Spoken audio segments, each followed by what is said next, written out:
जिंदाबाद संविदा एकता जिंदाबाद संविदा एकता जिंदाबाद एकता जिंदाबाद नमस्कार दोस्तों, एक बार पुनः स्वागत है आप सभी का। आप देख रहे हैं आपका अपना YouTube चैनल अनिल तिवारी की आवाज़ और मैं हूं आपका अपना दोस्त अनिल तिवारी। हम जानकारी को आगे बढ़ाएं उससे पहले आप सभी से निवेदन है, यदि आप हमारे चैनल पर नए हैं तो कृपया चैनल को सब्सक्राइब करें और बेल आइकन ज़रूर दबाएं। ये तस्वीरें जो आप देख रहे हैं तस्वीरें हैं उत्तर प्रदेश पावर कॉरपोरेशन के संविदा कर्मचारियों के धरने की। हम आपको बता दें कि आज धरने का चौथा दिवस था। धरना अधीक्षण अभियंता के कार्यालय पर दिया जा रहा है। ये कर्मी जहां एक तरफ अपने ही विभाग की पोल खोलते हुए नजर आ रहे हैं, वहीं अपने ही विभाग के प्रति काफ़ी रोष भी इनमें देखने को मिल रहा है। जहां एक तरफ इन संविदा कर्मियों के द्वारा अपने हक की मांग की जा रही, वहीं अधिशासी अभियंता महमूदाबाद पर कई तरह के गंभीर आरोप भी लगाए गए। तो आइए देखते हैं आखिर इन संविदा कर्मियों की क्या मांगे हैं, किस तरह के आरोप इन लोगों के द्वारा लगाए जा रहे हैं। जी बताएं, आपकी क्या मांगे हैं और क्या आरोप हैं। जी, हमारी प्रमुख मांग ये है कि अनुबंध के हिसाब से 26 दिन 8 घंटे कार्य लिया जाए। और होता क्या है कि हमसे 16 घंटे 18 घंटे काम लिया जाता है 30 दिन और वेतन सिर्फ 26 दिन का 8 घंटे का दिया जाता है। और जो हमारे अकुशल का वेतन दिया जाता है और कुशल का काम लिया जाता है। और अभी तक कोई भी सुरक्षा उपकरण मुहैया नहीं कराए गए हैं, जबकि कॉरपोरेशन प्रबंधन ने भी आदेश किया है यहाँ के अधिकारियों को कि वो अपने पास से खरीद के सुरक्षा उपकरण उपलब्ध करा दें और उसका जो भी है वो कंपनी के बीजक से काट लिया जाए।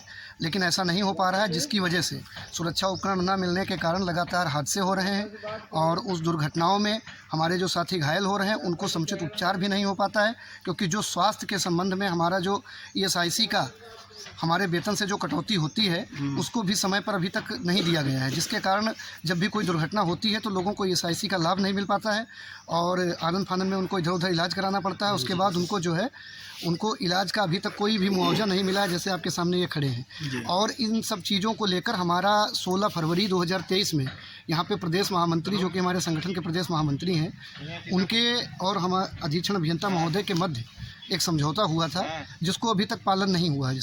उसका पालन कराने के लिए ही ये 15 तारीख को भी एक धरने की नोटिस दी गई थी, जिसपे अभी तक कोई भी उचित निर्णय अधीक्षण अभियंता महोदय द्वारा नहीं लिया गया है। कल भी इस संबंध में हम लोग धरना किए हैं और उस धरने में भी जो बातचीत हुई उसका भी कार्यव्रत अभी तक हम लोगों को उपलब्ध नहीं कराया गया है। और इसी के साथ साथ आवाज़ उठाने वाले लोगों पर लगातार कार्रवाई की जा रही है महमूदाबाद के अधिशासी अभियंता जी द्वारा, क्योंकि पूर्व में भी उनके द्वारा 2 लोगों को बिना किसी दोष के स्थानांतरण कर दिया गया था।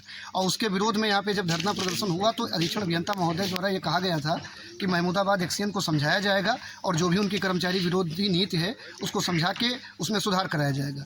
तो सुधार तो नहीं हुआ। उसके बाद उन्होंने 10 लोगों को और कार्य से हटा दिया उनके द्वारा। और आरोप ऐसे लगाए गए जो कॉरपोरेशन नियमावली के अनुसार अगर 5 MVA ट्रांसफार्मर जो कि पावर परिवर्तक होता है, अगर उसकी क्षमता वृद्धि करानी है तो उसका पूर्ण उत्तरदायित्व तो अधिशासी अभियंता को उच्च अधिकारियों को है। और अगर वो उसमें ओवरलोड है या कोई भी दिशा निर्देश देना है तो जो अवर अभियंता है उनकी जिम्मेदारी होती है। सारे उपकेंद्र परिचालक जो भी SSO होते हैं उनका काम होता है लार्कशीट पे लोड को लिखना और अधिकारियों को लगातार समय समय पर बताते रहना, जबकि हमारे द्वारा जो साथी निकाले गए थे उनके द्वारा लगातार लार्कशीट पर लिखा गया है और बताया भी गया है। लेकिन उसके बाद भी गलत कार्रवाई करते हुए 10 लोगों को सिर्फ इसलिए हटा दिया गया कि आपने ट्रांसफार्मर ओवरलोड चलाया है, जबकि वो ट्रांसफार्मर पिछले 2 वर्ष से ओवरलोड था। और उसको जा करके करीब 1 वर्ष पूर्व 6 तारीख 9वें महीने 2022 में अधिशासी अभियंता महमूदाबाद ने उपकेंद्र का निरीक्षण किया था। उस समय भी ओवरलोड चल रहा था, लेकिन उनके द्वारा लार्कशीट पे साइन तो किए गए लेकिन उस पर कोई उचित दिशा निर्देश नहीं दिया गया। न कभी किसी को कोई निर्देश नहीं दिया गया। और अभियंता द्वारा अपना स्टेटमेंट जो दिया गया उसमें संविदा कर्मियों को दोषी बता दिया गया, जबकि संविदा कर्मियों का कोई उत्तरदायित्व तो नहीं है, क्योंकि शासन की मंशा के अनुरूप और प्रबंधन की मंशा के अनुरूप और उपभोक्ता के हित में किसी को भी ये राइट नहीं कि वो सप्लाई बंद करे जब तक कि उच्च अधिकारियों के आदेश न हो। उसके बाद ये कहा जा रहा है कि आपने ओवरलोड चला दिया। ओवरलोड चलाने बढ़ाने की स्थिति तो तभी किया जा सकता है जब सप्लाई बाधित की जाए, और सप्लाई बाधित करने का कभी किसी को कोई आदेश नहीं दिया गया। और उसके बाद ये आरोप लगा दिया गया कि आपने ट्रांसफार्मर ओवरलोड चलाया, इसलिए आपको निष्कासन कर दिया जाएगा। उसके बाद जब प्रदेश महामंत्री ने और सभी संगठन के पदाधिकारियों ने जब ऊपर बात की तो उस पर एक जाँच कराई गई, और उस जाँच में अधीक्षण अभियंता महोदय ने एक जांच समिति गठित की, और उस जांच के बाद आज तक, क्योंकि हमारा तो मौलिक अधिकार था जिनके प्रति वो जांच हुई, उनको तो विशेषाधिकार उनका होता है कि उनको जांच की प्रत दी जाए और उनको बताया जाए कि आपका क्या दोष है, लेकिन उस दोष तक को आज तक नहीं बताया। और हमारे द्वारा और साथियों के द्वारा 26 अक्टूबर को इसी 26 अक्टूबर को और 6 दिसंबर को 2 बार अधीक्षण अभियंता महोदय से निवेदन किया गया कि हमारे प्रति जो चार्ज हुए थे, जांच हुई, उस पर हमने बयान दिया। उस जांच समिति की क्या रिपोर्ट आई है कृपया हमको अवगत कराया जाए, हमारे दोस्त क्या हैं ये सिद्ध किया जाए, हमें बता दिया जाए।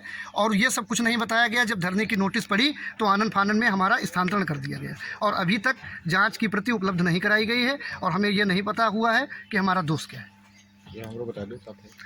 इनके कर्मचारियों, हम लोग जो हमारे कर्मचारी घायल होते हैं। क्या परिचय है आपका? जी, मैं संजय वाजपेयी, जिला महामंत्री उत्तर प्रदेश पावर कॉर्पोरेशन निविदा संविदा कर्मचारी संघ। हमारे पे भी कार्रवाई की गई क्योंकि हम संविदा कर्मियों की आवाज़ उठाते हैं। हमारा अगर साथी घायल होता है, हमारे साथी को वेतन नहीं दिया जाता है, हमारे साथी का स्थानांतरण तरीके से किया जाता है, हमारे साथी को आप प्रताड़ित कर रहे हैं, उसकी हम आवाज़ उठाते हैं तो उसका इनाम देते हैं कि आपको ट्रांसफ़र किया जाएगा या आपको बर्खास्त किया जाएगा। अगर उसके परिपेक्ष में अगर कोई अपना पक्ष रखना चाहे तो उसकी बात नहीं सुनते हैं। अगर कोई साथी अपना विधायक जी से या कहीं स्तर से अगर इनको फ़ोन कराया जाता है तो उसमें भी अपनी प्रतिष्ठा बनाते हैं कि इन्होंने विधायक से फ़ोन कराया है, नेताजी से फ़ोन कराया है, इसका हम किसी हालत में करना नहीं चाहेंगे, ना तो करेंगे। है महमूदाबाद में एक्सीडेंट हुआ था, उसका हाथ कट गया, आज तक उसको कुछ नहीं मिला। ये शिवशंकर पटेल है, इनका तंबौर में एक्सीडेंट हुआ, इनको अभी तक कुछ नहीं मिला। पुष्पेंद्र मिश्रा हैं जिनके भाई का विवाह था, इन्होंने छुट्टी ली, इनको पहले तो छुट्टी नहीं दी गई, उसके बाद दी गई, और जब ये दोबारा आए तो इनको ट्रांसफ़र कर दिया गया, और इनके घर से दूर 60 किलोमीटर दूर ट्रांसफ़र कर दिया गया, और उसके बाद इनका ट्रांसफ़र भी वापस नहीं लिया जा रहा है सिर्फ। और अधीक्षण अभियंता महोदय द्वारा ये कहा जाता है कि हम क्या करें। इन संविदा कर्मियों के द्वारा लगाए गए आरोप कितने सही हैं, कितने गलत, भले ही यह जांच का विषय हो, लेकिन अब देखना यह दिलचस्प होगा इन आरोपों की संवेदनशीलता को देखते हुए अधीक्षण अभियंता के द्वारा क्या कदम उठाए जाते हैं।